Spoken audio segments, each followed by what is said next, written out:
All right, guys, I'm gonna give you guys the final tour of the flip house. We finally got it on the market about 3 or 4 days ago. And I'll just start from the outside and just kind of redo the video we did back in the beginning, back in like December when we bought this place. The very first thing we did was come in here. There's a whole video about me breaking the concrete out. This whole entry area was this big stamped concrete thing that it was definitely not done that way when it was original, but they had poured it without compacting it or doing it right at all. And if you guys remember right, it had caved in places 6-8 inches down. It was unsafe. I mean, right here by the driveway, it had like a huge trip hazard. It was almost 4 inches down. The whole thing had just caved in, and the brick patio, the brick stairs were completely, listing because the whole thing had settled. So what we did is we came in here, broke all that out, compacted it proper, and poured a nice stamped sidewalk that leads to a solid concrete craftsman style stoop. This is all concrete on a footing. It's never going anywhere. It actually, we poured up under the patio because it was really sturdy, but there was actually settlement gap underneath there. So we got concrete placed under the whole thing, stabilized everything really nicely. People are going to be able to put, planters here, make it look really, really cool. The only other thing we did to the outside of the house, we painted this door dark, just kind of give it a little more modern feel. I'll take you inside, show you what we did to the upstairs, and then I'll take you downstairs to show you the real magic. All right, guys. So the first thing you'll probably remember is that it had an oak floor, very 2007 gun stock oak, real 3/4. The problem is, if you guys remember, I complained about the pet smell in here. It just reeked of dog, and the dogs had also scuffed up the floors bad enough that it was unlikely we were ever going to be able to fix it and make it look modern or make it look like today's style. So you can also tell we went from that beige that was so big in the mid 2000s to a gray tone. We repainted all the trim, and we laid a life-proof, waterproof laminate. It's an SPC, stone plastic composite floor. So it's like the best click floor you can get. So now it's pretty much animal proof if the people that are going to move in value that. We also painted the cabinets that were very golden colored, kind of a clear alder plywood. We painted them white just to bring it up. We did a backsplash. Otherwise, everything, we didn't do much to the kitchen, just a repaint, refinish.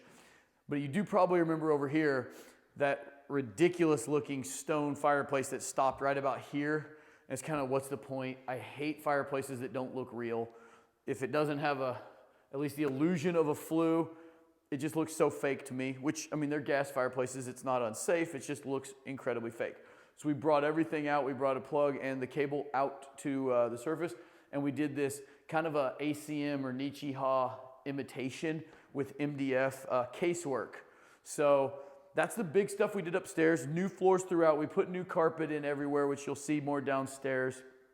But we just laid new floors throughout, painted all the trim, painted all the walls, kills the floors, took out all of the animal smell. We did run into, if you remember from downstairs, there was a few places where there was drywall watermarks and stuff. We just figured they had messed up and flooded the sink. Turned out there was a sewer clog. Very easy to fix once we knew it was there, but it took weeks for us to actually figure out, just from remodeling, that it was an actual problem, because just being in here for a few hours each day, we never made it back up. We finally did. We got a plumber out here, snaked it, all good.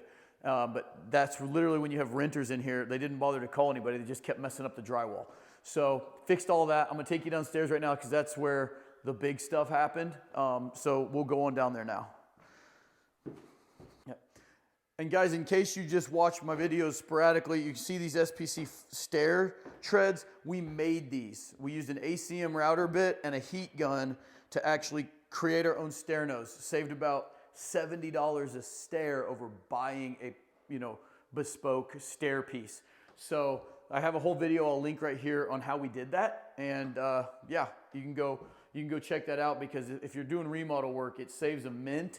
And it turns out looking super cool. That looks very realistic, and it's just SPC wrapped around a MDF core. So All right, guys, you probably remember if you watched closely in that first tour video, there was all these water stains down this drywall here. And again, it was because of a sewer backup that we didn't know about. We just thought that there had been a water leak on the island. But it turned out that just right where the sewer leaves the house, there was a clog that the renters had never bothered to let anyone know about. And it took several weeks for us to cause the problem to recreate itself. And we got it fixed. No problem. It was a $70 fix, but it was one of those gremlins that we wouldn't have known about by not living here and using a lot of water every day. But the big thing, guys, other than redoing the carpet and every inch of flooring, repainting every inch of drywall, you remember the unfinished area in the basement that I was going to take and make something really, really killer. Check it out. We made this bar downstairs. It has more cabinet space, more everything than even the kitchen has. Super modern and cool. It's going to make this area that's, you know, made for congregating, made for hanging out, nice giant 700 square foot room. And now it has refrigerator, sink, dishwasher, tons of cabinet space, shelves for, you know, liquor bottles or whatever, an amazing epoxy countertop that it's got its own video. I'll link it right here as well. You know, from the whole process, me and Eric, one of my buddies that does all three pools with me, he helped me. He came in from Phoenix and helped me knock out this gorgeous countertop. And guys, I'm really proud of the way this turned out. You know, we have a cabinet shop from all of our custom home days that we still use a few times a year. So we just went into the shop and made all this stuff from scratch, you know, from a pile of wood and MDF. It's got Tiamo hinges, grass Dynapros, which are like Blue Motion slides. So, I mean, it's top of the line cabinetry, guys. Really, really proud of the way it turned out. Like I said, we just got it on the market, and hope you guys like the way it turned out. Let me know what you think.